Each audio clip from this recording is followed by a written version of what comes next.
This is Indie Business Podcast, Season 1, Episode 11.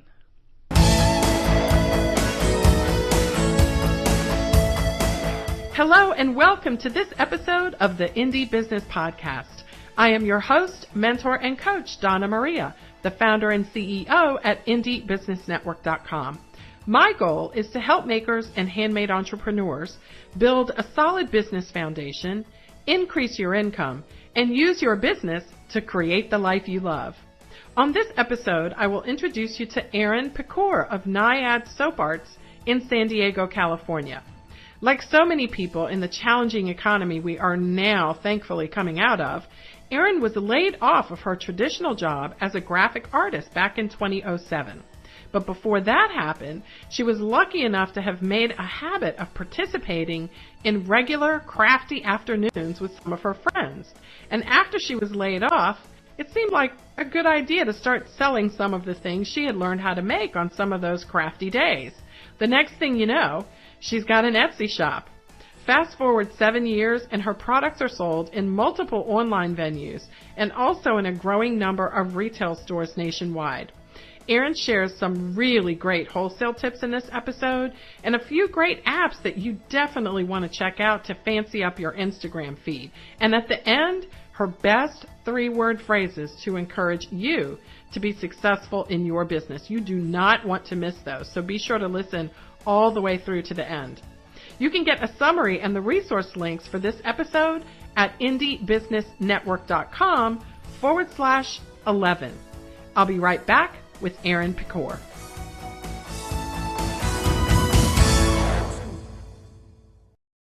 Good morning, Erin Pikor from Naiad Soap Arts. How are you today?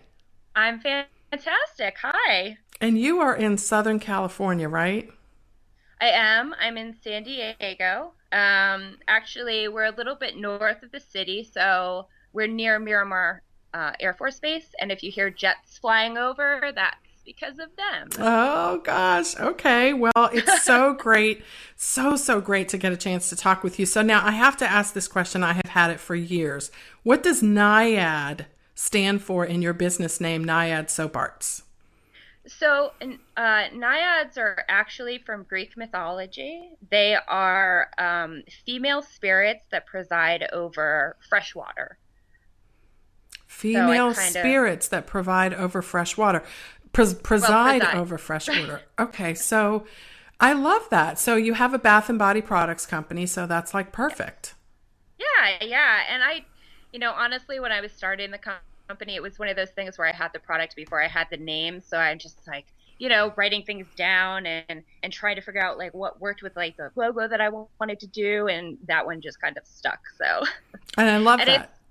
It can be pronounced Naiad or Naiad. People often ask me how to pronounce it, but I pronounce it Naiad.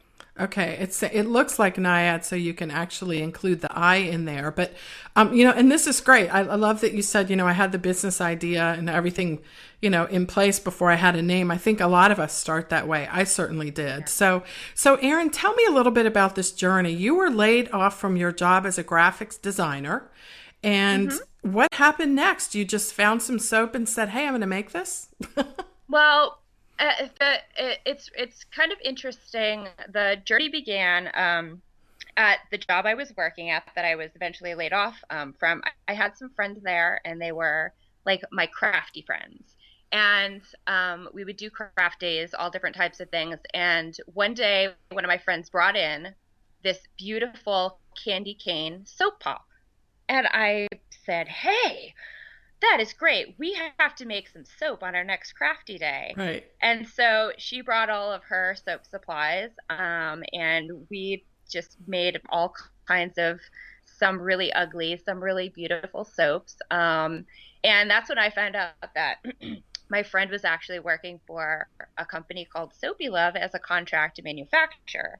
So we did our soapy day, whatever. And kind of couldn't stop after that. I think that's probably the case for a lot of people. Mm-hmm. And I was just really interested too, because I'd always had like terrible skin problems and, weird dry patches, rashes and acne. And so I really was just like, okay, I'm going to find the things that are going to help my skin. And, I just started making tons and tons of products. Also with the melt and pour soap, which is how I started, it was just so creative. You could just do such beautiful, wonderful, creative things.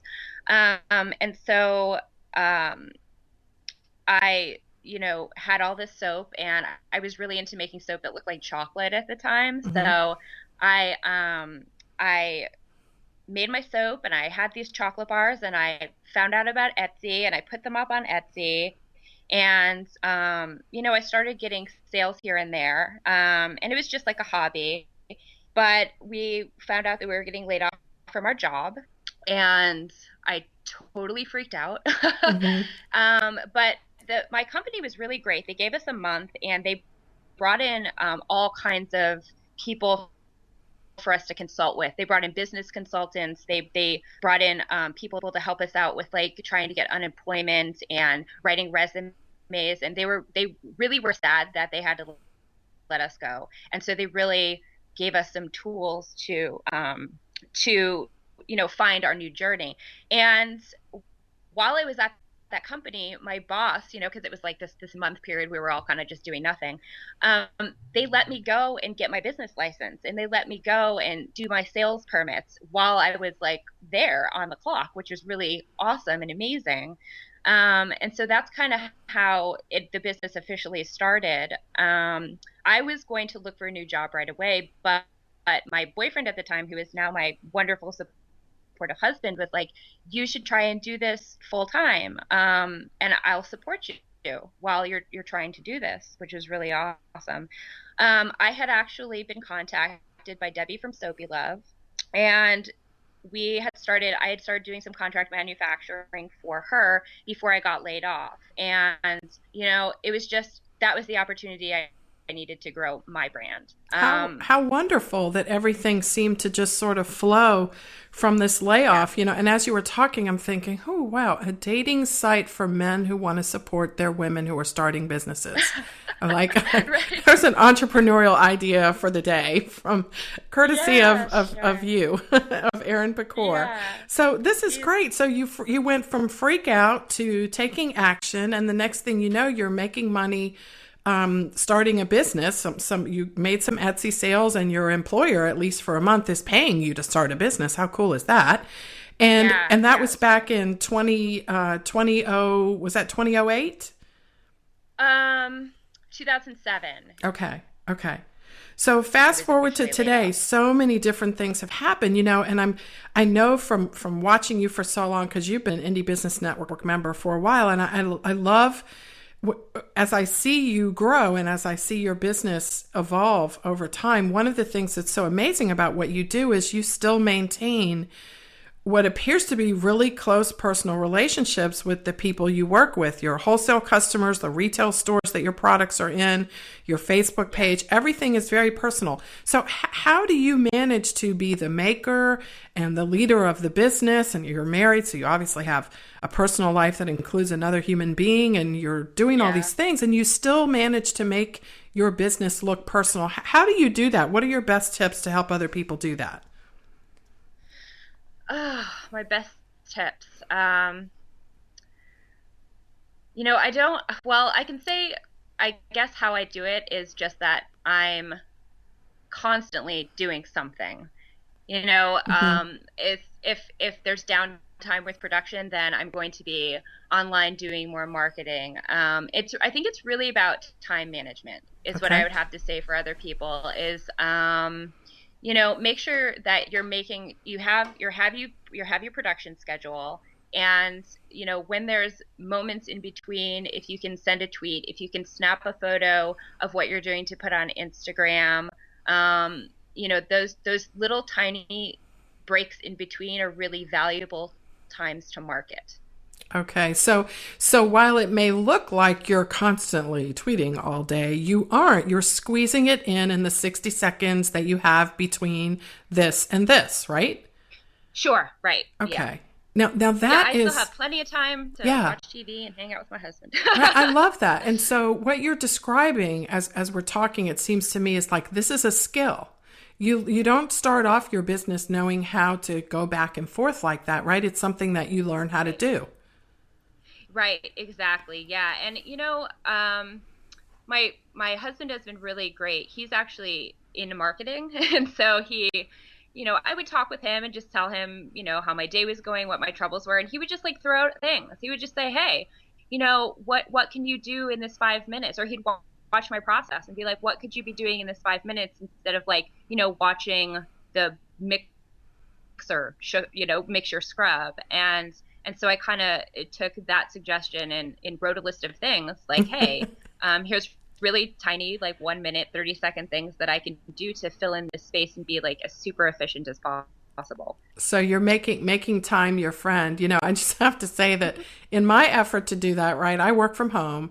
And so I'll start dinner and things will be mixing and I'll come in my office to work for a few minutes, Erin. And in my case, dinner burns. It's like, so I haven't quite grasped that skill yet, but I am trying. So now that's really good. So what are some of the tools that you use? Do you have any technological tools that you use with social media that help you do that? I have my iPhone. Okay. I have my iPhone and I have Instagram. Okay. And I think Instagram is really great because you can post to Tumblr and Twitter and Facebook and Flickr, all at once. And then you can have your Facebook automatically post to your Twitter. So, I don't necessarily have to go onto every single social media site in order to post something. I can just do it all from one platform. Wow, Erin, that's great. And since you are a graphic designer by trade, I have to ask you, what are your favorite apps and technological tools to use within Instagram to make your graphics pop? Right. So within Instagram, I mean, obviously there's beautiful filters. And so, just pick one that makes your photo look the best, I suppose. But I think people naturally can get things like composition, like telling a story with a photo. It's not necessarily going to be like a straight on shot. Like it might be your product with lots of, white space in the background, or, you can use various apps to add things like text or images. I use Tipic, and I use PicStitch, and I use Split Pick, and that's where you can kind of like, you can do different within the same image. I guess it's Typic I use to add text to photos sometimes. I also use things outside of Instagram to make my images pop. I use an app called Big Lens, and that does really, really awesome like perspective effects and filters, and it has really neat filters. And so I use a lot of different apps to make the photos interesting kind of before I put them on Instagram. But I mean, if you're just using Instagram with, like I said, within the program itself, there's really interesting filters, and it's kind of just about, taking a couple shots of something to get the most interesting picture. Okay. Like you don't necessarily just take, I mean, like when I do my own product photography, I will take 20 of one thing and just pick the best one, Right. Yeah, and then get the right exposure, that kind of thing. It's funny that you mentioned that too, because I don't know what you do with the pictures that you don't choose, but I've always read from people who know these sorts of things, which I don't, because I'm not a photographer and I don't play one. But I do take so many pictures, and I find that I save them all. And I've heard that one of the you've got to, like, this is what I've heard anyway, is that you don't save them all because they're not the best ones. You save the best ones and you use those, and the other ones you just kind of get rid of because they just kind of take up space in your server or in your life, and they just don't do you any good. So, that's one way to kind of clean out space in your mind, I think, and help you keep it organized. Because whenever I open up my photos on my iPhone and I see tons of pictures that, oh my gosh, I can't believe I still have that. It makes me feel overwhelmed and unorganized. So, so that's great. So, Right. yes, yes. So, Erin, take us back to the beginning of your business too. And thank you, by the way, for all those great Instagram apps. It's so important to have your graphics, right? You can have the best product ever, but if your graphics look awful, nobody's going to care, because now, especially online, we are living in a graphics driven world. Yes.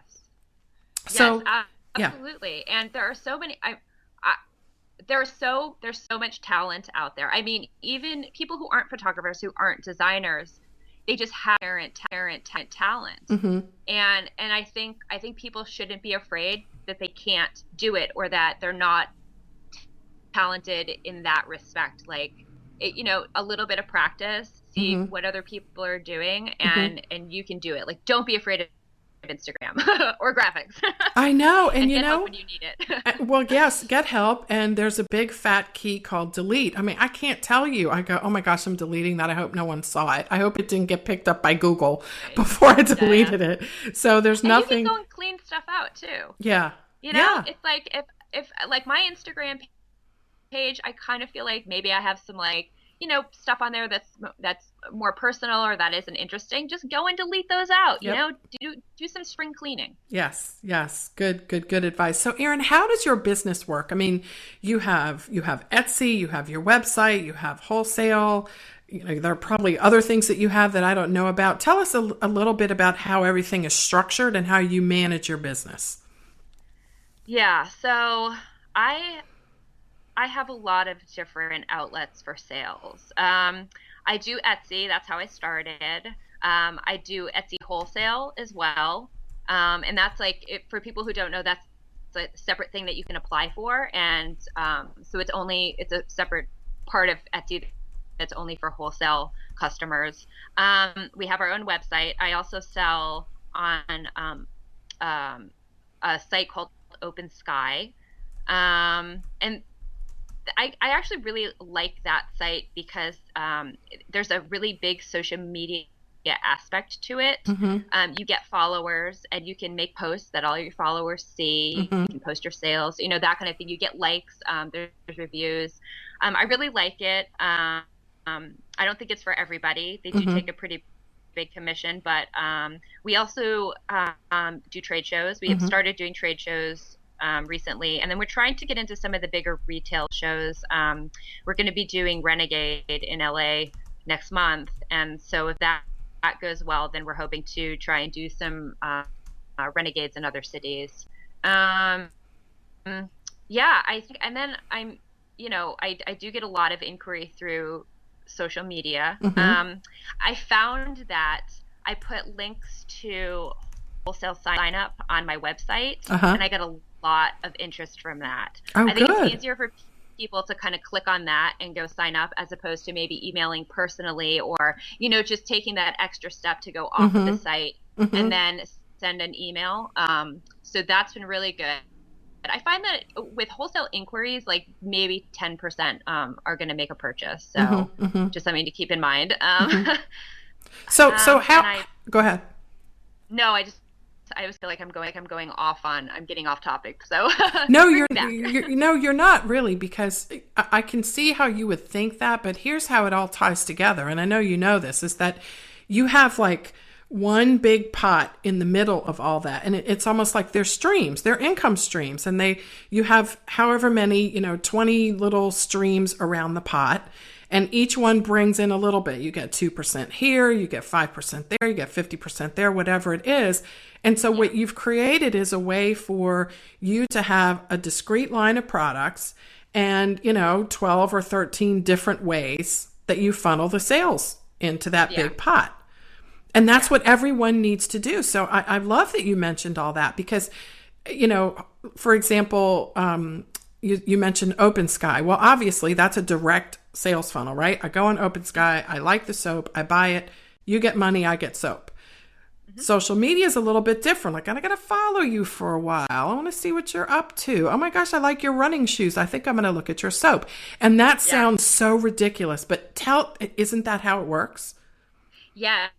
I think that's one great thing about social media is, mm-hmm. and you asked earlier, and I don't think I answered the question really, but how do I maintain maintain a personal relationship with my customers. And that's kind of how I do it. It's like, hey, this is this watermelon juice that I made. Right. Like I like juice, I like doing this. I like running. I like these things. So maybe if you're interested in some of the things I'm interested in, you'll also be interested in buying my products. Yes. And yes. And oh, go ahead. No, I'm looking at your website too, and I'm looking at the watermelon juice and the running shoes. So you guys, I'm telling you, if you want some eye candy, the products are great too. We have to say that, but the pictures are also just awesome. So, like, Erin, what are your tips for managing something like wholesale? Because I know as I've watched your business grow over the years, you have not always been involved in wholesale. At least it hasn't been clear. It's like really clear you are now. So tell us a little bit about, like, what are your best tips and ideas for making the transition from, from not doing wholesale to just some basic stuff for people who might be thinking about, dipping their toe in that water? Yeah, I think I really did not go about it in a very organized way. I basically was getting inquiries for wholesale, and I was like, hey, sure, I'll do wholesale. Right. How much am I supposed to charge you? That kind of thing. And so there's some great resources out there now. I know Leela Barker through Lucky Break has, all of her tips and tricks and how to do wholesale and that. I would say if you're starting out, just make sure that your price point is right. Make sure that your retail price can be, chopped into 2/3 for a wholesale price, and that you're still making a decent profit. That was something I really struggled with in the beginning, was how to properly price things. And then make sure that the products you decide to wholesale can be scaled, because, it's great if somebody's like, hey, I need 10 of this and I need 10 of this and I need 10 of this. And, you're like, oh, great. Okay, I can do that. But then if someone's like, I need 100 of this and 500 of this. So,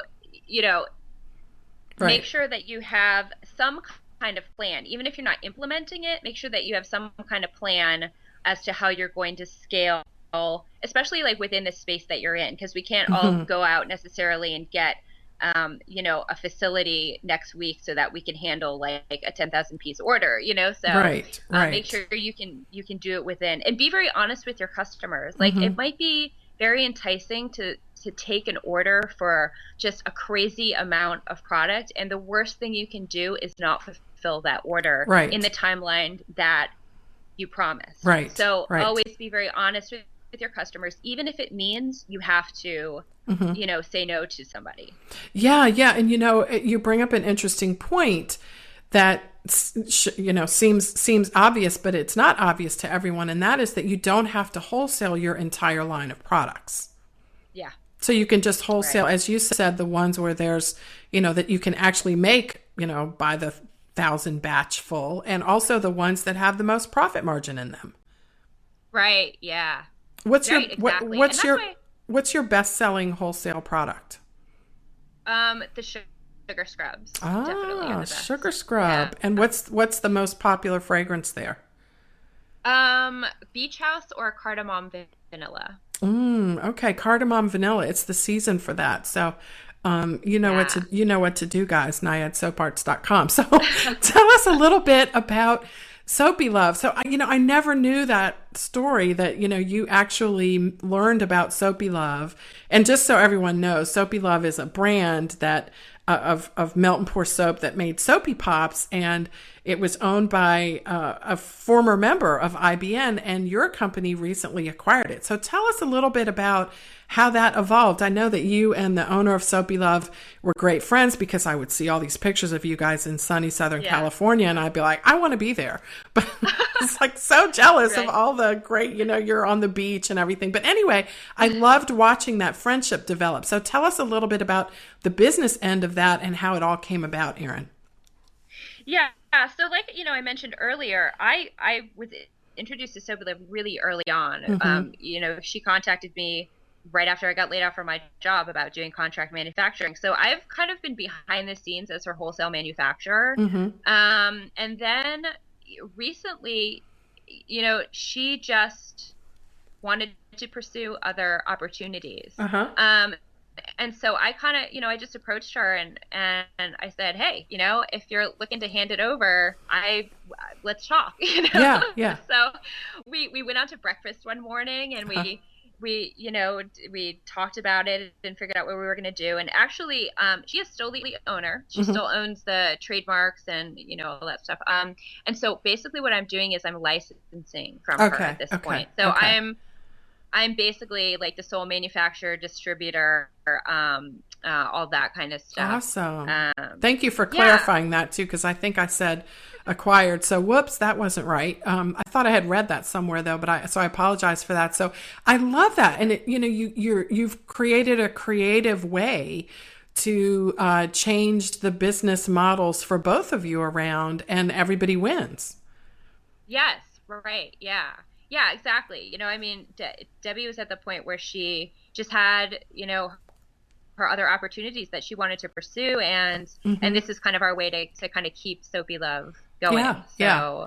It's so amazing. I remember one Christmas I bought 20 bars of Soapy Love. Now I know you probably made them. We bought 20 bars of Soapy Love soap for my daughter, who at the time was just in love with all the colors and she couldn't decide. So we got them all for Christmas. It was so crazy.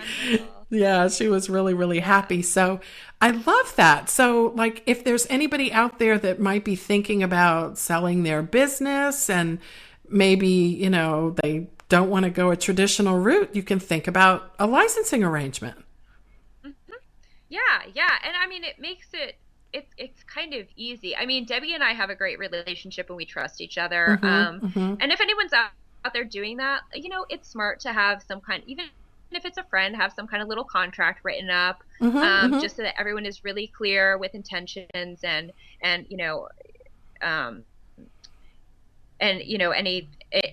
anything that might come up in the future can be referred back to the contract. Right. Yeah. That's awesome. Congratulations on that. So what's the biggest mistake you ever made in your business? What's the biggest mistake you ever made? Oh my gosh, the biggest mistake I've ever made. And while you're thinking about that, let me just tell our listeners, I didn't tell Erin about this question. It just occurred to me just to ask, so she didn't have any time to think about it. But well, there's so many mistakes. Oh my goodness. I don't even believe that. Really hard to figure out which one is the biggest. I think honestly, it would have to be self-doubt to the point where I bent over backwards for customers that I didn't really get along with. I did things that I felt like may have compromised my integrity as a soap maker and a business person. And I part of that whole integrity thing is and bending over backwards is I at one point just decided I need to have everything. I need to have bath teas and bath salts and a facial product, and I need to have just so many products because people, one person would say, hey, do you sell a shampoo? I'd be like, no, but I can, and so at this point I'm really confident that I don't need to change my products. I need to find the right customers for my products. And so it makes managing the line a lot easier. Oh, okay. I have to stop you there. I don't need to change my products. I need to change the people that I'm offering my products to. Right. Ooh, yeah. I just want that to sink in. And you know what else is so amazing about what you just said? If I could just pause for 1 second, because you're dropping some gems here and I want to make sure we don't miss them. Yeah. I said, what was the biggest mistake you ever made? And you said self-doubt.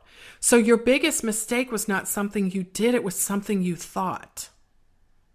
Ooh, right, yeah. That is deep. Okay. So, because what we do proceeds from what we think. And so the thought that you were doing something wrong is what precipitated the action that you now know, you probably would have been better not doing. So I love that flow, Erin, because it just shows us that so much of what we can't control everything, but we can control what we think, right? It's it can save yourself so much trouble. I love that. Thank you for sharing so honestly from those experiences. You're welcome. Wow. That's just really, and I love the idea, as you just said, it's not, I heard a speaker say this once. She said, I think she said her father asked her this, why are you changing your your speech for every single audience you go to. Just pick one speech and deliver it everywhere. It's like, it seems so obvious when you say it after the fact, but when you're mired in those details, it isn't. But that principle, as we've just illustrated, doesn't apply just to makers or speakers. That's a principle of business. Sure. Yeah. Right. Yeah. I mean, I really think, because, you asked the question, the biggest mistake, and I really think like mistakes in business aren't really mistakes if they don't have the thing is, I've never had anything happen where it just had huge financial consequences and I had to stop doing my business. Mm-hmm. Good. So I don't think I've experienced that type of mistake. We're glad about that. But yeah, I think mistakes, thank you. I think mistakes along the way are really important because you can be advised and you can be told that something might not be right, mm-hmm. but sometimes we have to experience it for ourselves and we have to learn from our own mistakes rather than the mistakes of others. So I kind of like embrace mistakes a little bit mm-hmm. In business. And as long as you have that self-confidence, as long as you have self-confidence in what you're doing, you're not going to have the self-doubt, because you've made a mistake. That's not going to prohibit you from moving forward. Right. And you learn that over time, right? You learn it by doing, several things that you would maybe call a mistake. Maybe you would use a different word, but you learn that by doing those things and then recovering from them. And I know for me over time, it's like when I make a mistake, I kind of go, oh, there she goes again. Another mistake. It's kind of, you can, I guess they call it, maybe another way for saying it is kind of failing fast. Like, whoops, shouldn't have done that. Let me fix that now. It's the bigger version of deleting that Instagram post. Whoopsie, shouldn't have done that. And then you recover from it faster as you go forward. Yeah. And that's a really great point too. Like the really fast recovery, I think. Mm-hmm. I think it's like, if you just dwell on something and you're like, well, this isn't working, but I'm going to kind of keep doing it anyway. It's like, if you have any doubts about something, just stop doing it. Put it in a notebook, revisit it later if you feel, it's the right time, but just stop whatever negative behavior, bad habit, whatever it is, in its tracks as soon as possible. Well, and I think some people are fearful of doing that because, and I can relate to this, because you have to tell everybody. I mean, if it's a new product that you just launched and it's awesome, and 2 months later you decide for whatever reason it was a mistake, it's like then everybody knows. It's like maybe they missed the Instagram post, but everybody knows about that vanilla sugar whip you made, and you're not offering anymore. And so you kind of, it's like you can't hide. You have to, tell people that it's gone. And maybe someone will ask why, and because every single one was returned and everyone hated it. Well, you don't want to say that, but that's the kind of thing. But you're right. It's just like, so what? Just put it aside and move on from there. And we all have to learn how to do that. And as you said, we have to do it quickly because our customers aren't going to wait for us to make up our minds to do something different. We just have to do it. Yeah. I kind of like the idea too, if like you're going to, let's say, retire a product, do it like in a grand fashion, like make an event of it, like I kind of like how Ben & Jerry's does like their graveyard flavors and everything. It's like, well, they know that the product isn't selling and they have, this special place like, that everyone can visit and, visit these products that are retired. But, I mean, do it as like a sale or something. Just be like, we're retiring this scent. Here's your last chance to get it. But, I don't know, something. Right. Oh, I love that idea. Yeah. You could create a link at your website, right? Everything we 86. Yeah. I didn't know that Ben & Jerry's did that. I'm going to go try and find all their graveyard flavors. I like that. Yeah, I think there's actually like a graveyard at Ben & Jerry's. You can go and visit. I'm from the East Coast, so I must have been to Ben & Jerry's once. I don't know. They're in Vermont, goodness. Right? Well, I'm from the East Coast, and I didn't know that. So now That's I feel true, like, you are. But my heart is in California, as I keep saying. I see all the pictures of you, and I'm like, I want to go there. So I have so many more questions I want to ask you, Erin, but I'm not going to because we're almost out of time. So I'm going to boil it down to this one because I know that you have been in business long enough to really, really be able to, you're a mentor. I mean, you are someone that people look up to. You've been doing this for a long time and Debbie, your business, you're friends with her, but also you guys have been business colleagues, and she's a very smart entrepreneur as well. So, yeah, she's amazing. She is, and I imagine the two of you together, like masterminding on steroids. Another reason why I need to go out there and hang out with you on the beach. But what are like 3 things that you would leave people who are looking at their maker businesses, going, it's just not. It's too hard. I'm struggling. I don't know if I'm going to make it. What 3 words of encouragement can you offer to them as we close out today, Erin? 3 words. I guess if I boiled the concept down to 3 words, it would be enough for everyone, which is I feel like there's enough customer base out there for everyone who is a maker. There's a lot. I think for me in the bath and body industry, it's really getting saturated at this point, and there's a lot of people out there. There's a lot of really talented people and a lot of really great products. And going back to what I said about finding your customer, like if you're getting discouraged, instead of changing your whole product, you might have to change your whole product line, if you're getting bad feedback or whatever, but if you're really happy with your products, go and find your customers.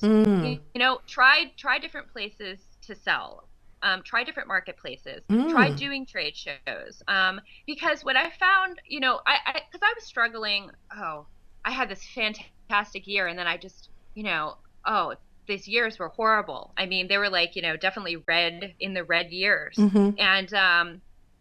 And instead of changing my product line, I was like, how else can I get the product out there? So I looked into hiring sales reps. That worked a little bit for a while, and then it didn't work. And then I started doing wholesale trade shows. And my feedback was, your packaging is awesome and different. And I wouldn't have thought that because of the community I'm in. Like I see what people are doing, and I don't feel like I'm unique. But these people thought I was unique. And they had never seen the products. They never thought of selling handmade soap in their store. And so it was just a really big eye opener to me, that you have to go and you have to find your customers if you're struggling. Awesome. And if you're struggling and you're really lost, get some consultation. That's my big thing that I'm doing moving forward. Like I just hired a lawyer to help me with some stuff. Awesome. I just hired somebody to help me set up QuickBooks, because I've been using like Quicken and Excel, and just there's spreadsheets everywhere for inventory, for income, for expense, and it's just a mess, especially with so many different revenue streams. And so I'm getting help. I'm probably going to hire somebody to help me consult on Soapy Love and Naiad to get the two more integrated. So that it flows a little bit better. I mean, I do want to keep them separate to some extent, but getting the companies kind of under one roof, the brands under one roof. Love those tips. And what's interesting is that I asked you for 3 words of encouragement, and I've been, taking notes as you were talking, and you gave more than that, but each one is actually 3 words. So, you said hire a lawyer, you said get some help. And I think, thirdly, and so importantly, enough for everyone. Very good, Erin. That's hot stuff. I really, really like that. You boiled it down. And I really love that you focused at first on enough for everyone. And you also said, find your customer. So there's, 4 3-word phrases that we can leave you with today from Erin Pikor at Naiad Soap Arts. Awesome advice for makers and handmade entrepreneurs. Where do we go to get your products? I know you said you sell them in a lot of places. What are your favorite ones, and what's the holiday? So what should we get?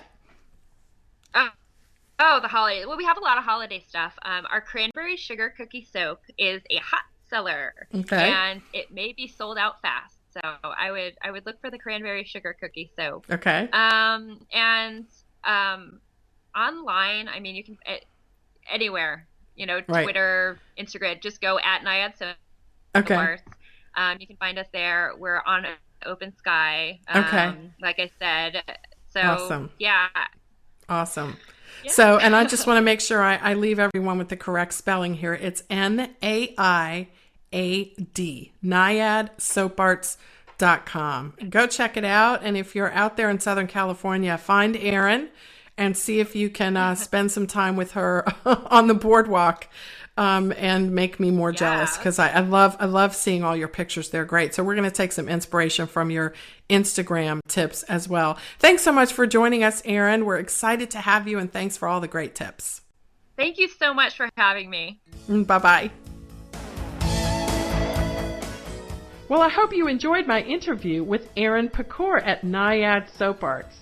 I am so inspired by her story, and especially those tips that she gave at the end. Those were just some great mindset ideas. I hope you incorporate those into your life and into your business. And if you enjoyed this episode of Indie Business Podcast, won't you show us some love? It really helps us to spread the word and really just to let other people know that they can tune in as well and learn from all these fantastic makers and handmade entrepreneurs. Just go to indiebusinessnetwork.com/love.